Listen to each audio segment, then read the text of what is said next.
안녕하세요. 저는 오늘 성북구림미술관 화가의벗 시대공감 해설을 맡은 조기현 도슨트입니다.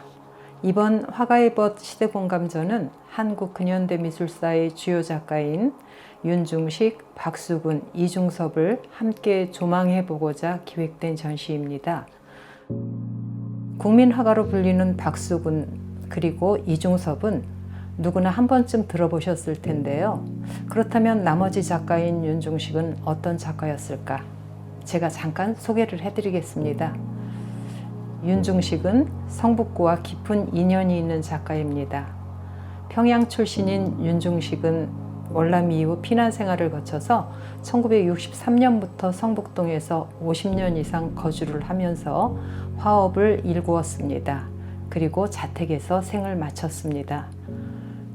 또 작가가 100세가 되던 해인 2012년 성북구림미술관에서 상수전을 개최하였는데요. 이 전시회가 작가의 마지막 전시회가 되었습니다. 전시 종료 한 달 뒤에 타계하였기 때문이죠. 2022년 윤중식의 유족들은 작가의 유지에 따라 성북구림미술관의 작품 및 자료 500점을 기증하였고, 이에 본 미술관에서는 2022년 3월에 윤중식 타계 10주기와 기증의 의미를 기리는 회향전을 개최하였습니다.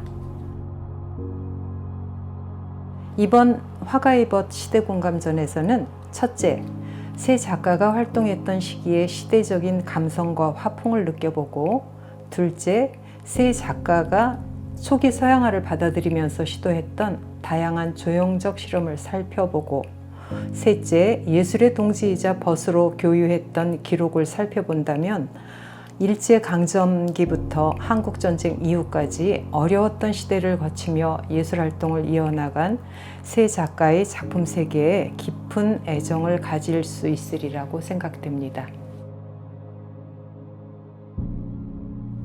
3층 전시실 입구에 들어서면 붉은 석양에 물든 풍경화 한 점이 보입니다. 이 작품은 윤중식이 1953년에 제작한 귀로라는 작품인데요. 일사 후퇴 때 월남하여 부산 영주동에서 거주하던 피난 시절의 풍경을 담아내고 있습니다. 이어지는 공간에서는 박수근의 작품들이 펼쳐집니다. 박수근 역시 6.25 한국전쟁이 일어나자 홀로 남아하여 군산에서 부두 노동자로 생계를 이어갑니다.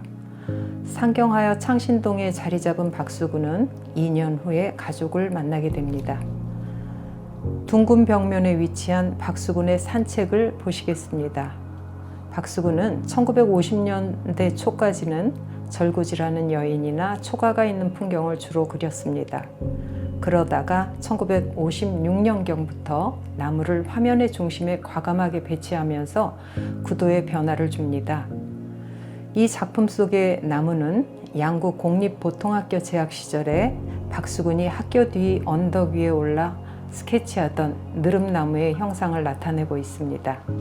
이 나무는 현재 박수근 나무라는 편말을 달고 지금도 변함없이 그 자리를 지키고 있습니다. 뒤로 돌아서면 박수근의 인물 작품이 보입니다. 박수근은 행상을 나가는 여인이나 동네 어귀에 앉아있는 노인, 뛰어다니는 아이들과 같이 늘 우리의 이웃인 평범한 사람들의 삶의 모습을 담담하고 소박하게 담아냈습니다. 작품 노상과 내 여인에서 볼 수 있듯 그는 마치 고대 이집트 벽화나 고구려 벽화에 등장하는 인물들처럼 평면적이고 단순하게 표현하였습니다.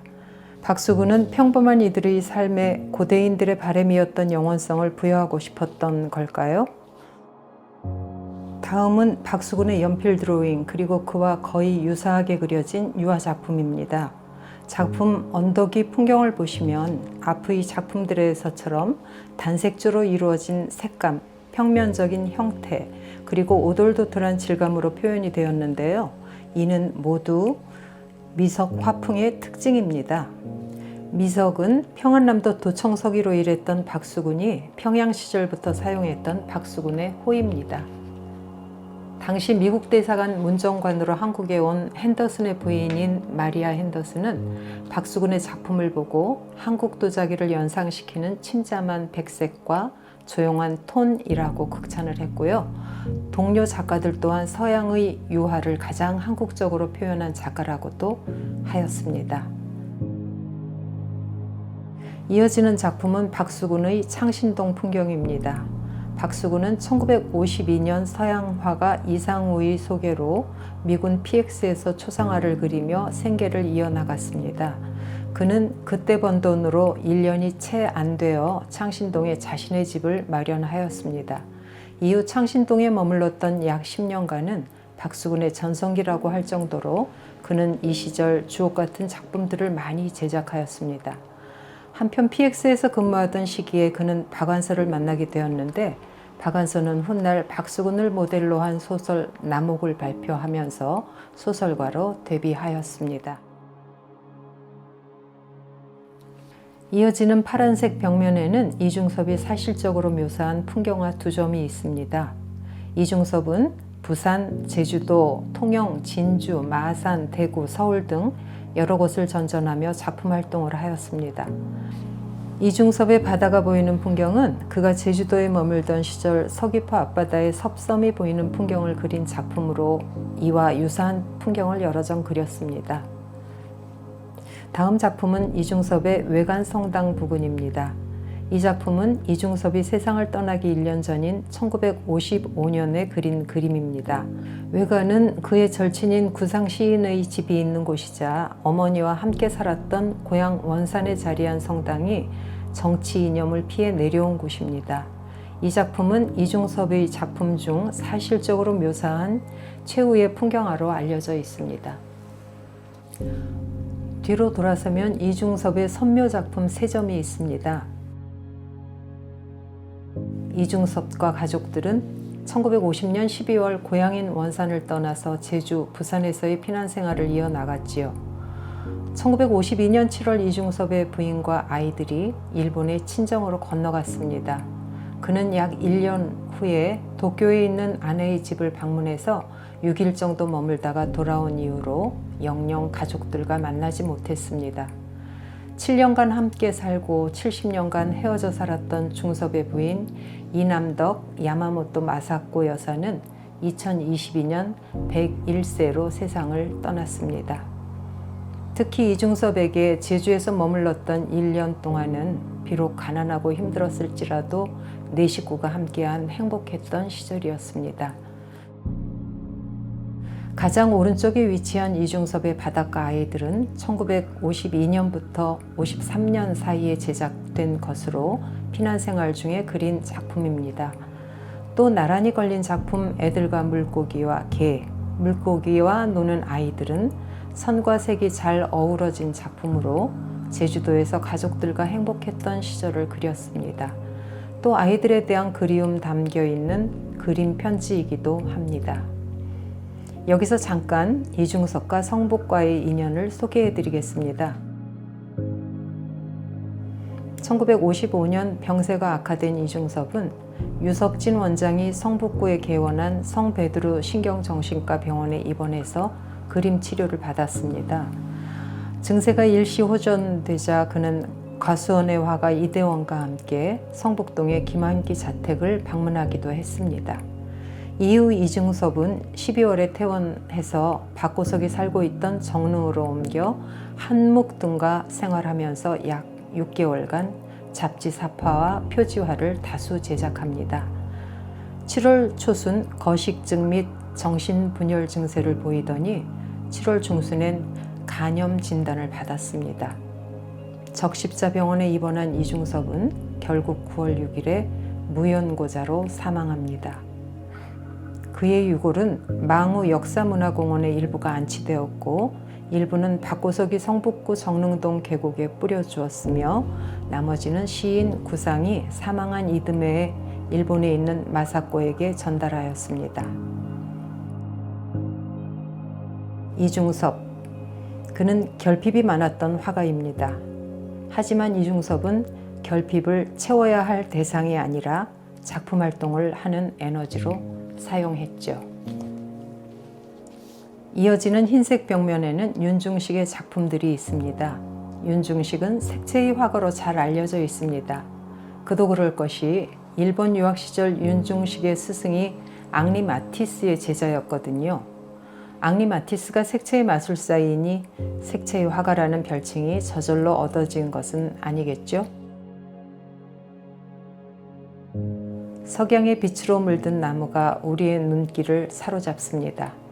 이 작품은 윤중식의 고목입니다.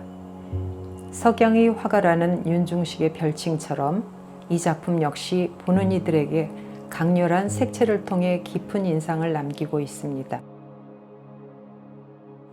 무제와 서대문 풍경은 작가가 피난 생활을 거쳐 상경한 후에 충정로 일대와 부가연동의 산동네에 살았던 시절 주변의 풍경을 그린 것입니다. 화려한 색채보다는 아직 회복되지 않은 전쟁의 상처를 품은 듯한 어두운 색감들이 시대적인 공감을 불러일으킵니다. 3층 전시실의 가장 안쪽은 은지화의 방이라고 이름 붙여진 공간입니다. 1950년 한국 전쟁이 발발하자 많은 예술가들이 부산으로 피난을 갔습니다. 부두 노동자로 일하거나 잡지, 사파 등을 그리며 근근히 생활을 이어가던 예술가들은 일이 없을 때 주로 다방으로 모여들었다고 합니다. 그곳에서 담배 연기 가득한 시간을 보내면서 장난삼아 혹은 재미로 은지화를 그렸다고 전해집니다. 이중섭의 작품 세계를 대표하는 은지화. 은지화의 제작 시기에 대한 의견이 분분하지만 지인들의 의견을 종합해 볼 때 제주도에 갔다가 돌아온 부산 시절 처음 제작했을 것이라는 의견이 현재 가장 유력하다고 볼 수 있습니다. 은지화의 방에는 이중섭의 은지화뿐만 아니라 박수근의 은지화, 그리고 최초로 공개되는 윤중식, 최영림의 은지화도 전시되어 있습니다. 박수근은 평소 작가가 자주 그렸던 아기의 도상을 은지 위의 채색으로 표현하였습니다. 윤중식은 자신의 작품에 자주 등장하는 도상, 즉 허리가 잘록한 여인, 비둘기, 태양 등을 은지화에 새겼습니다. 최영림은 1940년 평양에서 박수근, 황유엽, 장리석 등과 조회를 결성하여 활동을 했습니다. 1952년 이중섭, 윤중식 등과 함께 월남 미술인 작품전에 출품을 하기도 했고요. 최영림의 금지화, 은지화 역시 이번에 최초로 공개되는 작품인데 새해 인사로 이렇게 멋진 연하장을 받은 윤중식의 표정이 궁금해집니다. 이처럼 은지화의 방에서는 이중섭의 독창적인 작품 세계뿐만 아니라 그 이면에 깃든 동시대 화가들의 시대적인 공감대를 함께 엿볼 수 있습니다. 2층 전시실에서는 앞서 언급한 바와 같이 한국 근대 서양화 도입기에 활동했던 세 작가가 초기 서양화를 받아들이며 시도했던 다양한 조형적 실험들을 살펴볼 수 있습니다. 2층 입구에서 우리를 맞이하는 작품은 윤중식의 무제입니다. 1950, 60년대에 그려진 것으로 추정되는 이 작품은 강렬한 원색으로 그려진 석양 풍경과는 달리 파스텔 톤의 색채와 단순하고 도식적인 집, 사람의 형태로 이루어져 있습니다. 원색을 주로 사용하기 전 작가가 시도했던 색채의 변화들을 살펴볼 수 있습니다. 윤중식의 말그림 섹션입니다. 이중섭의 소그림은 너무나도 잘 알려져 있고 이중섭의 선배인 문학수는 말그림으로 유명하죠. 이번에 기증받은 윤중식 컬렉션에도 말과 소를 소재로 한 다양한 작품들이 포함되어 있습니다. 19세기 프랑스 낭만주의를 대표하는 화가 들라크루아의 화집을 보고 모사한 작품이 특히 인상적입니다. 이번 전시에서는 윤중식의 전쟁 드로잉 8점과 박수근의 전쟁 드로잉 4점이 전시되었습니다. 국군 장병을 위문하는 문구가 적혀있는 박수근의 전쟁 드로잉과 윤중식의 사파는 전쟁이 안겨준 아픔이 그림으로 고스란히 남아있는 히스토리 텔링입니다. 1951년 부산으로 피난을 내려온 윤중식은 낡은 종이와 수채물감으로 피난길에 직접 겪은 순간들을 기록하고자 사파를 제작하였습니다. 그리고 사파들을 완성한 후에 작품으로 제작하려고 했다는 것을 그가 남긴 메모를 통해 알 수 있습니다. 전쟁 드로잉 중 두 번째 사파를 함께 살펴볼까요? 인민군이 피난민을 가정해서 남으로 내려온다는 소문이 돌자 비행기가 피난 대열에 폭격을 가하기 시작합니다. 이때 윤중식은 젖먹이 둘째 딸을 업고 아들과 함께 폭격을 피해 달렸습니다. 부인과 큰딸은 반대 방향으로 피하면서 영원히 이산가족이 되고 말았죠. 이 장소가 사리원 부근이라고 해요. 세 번째 사파를 보면 윤중식은 피난길에 결국 인민군에게 잡히게 됩니다. 작가는 체포될 당시에 헤어졌던 4살 아들이 어떤 부녀자를 엄마인 줄로 알고 따라가는 것을 발견하고 대경아, 대경아 라며 아들을 애타게 부릅니다. 뒤를 돌아보면 박수근의 드로잉 작품들이 보입니다. 밀레이 만종을 보고 화가의 꿈을 키운 박수근이 독학으로 그림을 익힐 때의 습작들입니다. 우리가 알고 있던 박수근의 작품들과는 사뭇 다른 느낌입니다. 일본 유학파였던 윤중식, 이중석과는 달리 박수근은 아버지의 광산업 실패로 상급학교에 진학할 수 없었습니다. 그래서 박수근의 최종 학력은 초등학교 졸업입니다. 당시 박수근은 밀레이 화집과 브라크, 르누아르, 루오 등 서양 화가들의 화집을 직접 만들어 서양화를 공부하는 교재로 삼았습니다. 이번 전시에서는 사실적으로 묘사한 인물 드로잉부터 페르낭 레제와 피카소의 그림을 모사한 작품들을 살펴볼 수 있습니다. 이번 전시에서 최초로 공개된 윤중식의 무제 풍경 두점부터 서커스 작품까지 함께 감상하시겠습니다. 윤중식의 작품을 보면 그가 좋아했던 앙리 마티스의 화려한 색채와 조르줄루오의 검은 윤곽선이 어우러져 나타납니다. 이어지는 정물이나 풍경 작품에서는 세잔이나 피카소, 또 때로는 초현실주의 화가들의 화풍도 나타나고 있는데요. 윤중식이 학창시절뿐만 아니라 일본 유학 시절부터 다양한 서양 화풍을 지속적으로 연구해 왔기 때문입니다. 특히 피카소나 루오의 경우 당시 사회의 낮은 계층이었던 고개사, 무녀, 어릿광대들을 자주 그렸는데 윤중식의 경우도 같은 주제로 여러 점의 그림을 그렸습니다.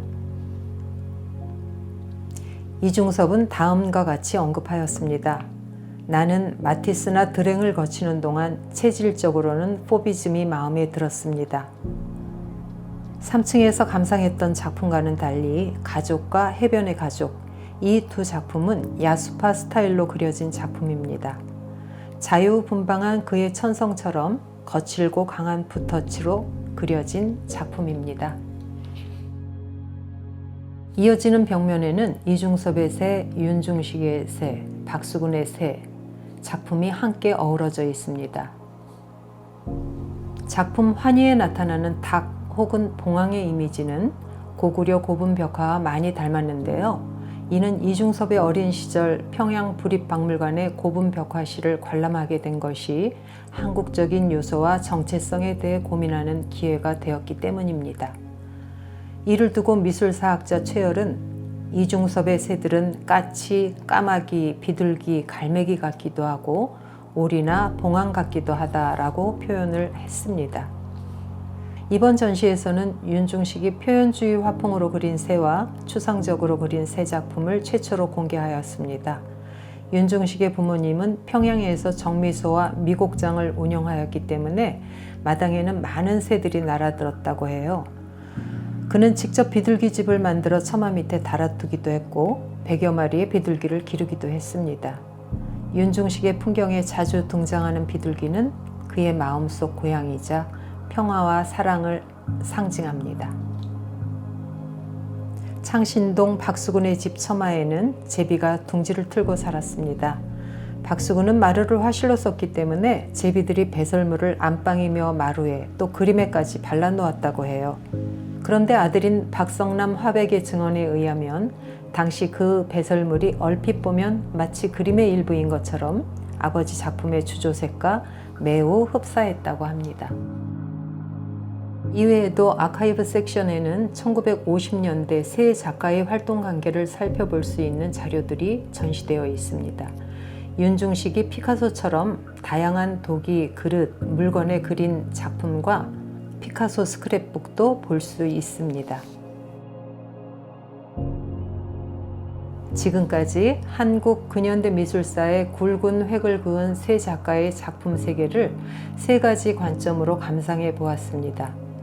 특히 이번 전시에서 작품 세계 이면에 깃든 작가들의 시대적 공감대와 그들의 인연까지 함께 살펴보셨다면 보다 의미 있는 전시 관람의 시간이 되었을 것으로 생각합니다. 지금까지 도슨트 조기현이었습니다. 감사합니다.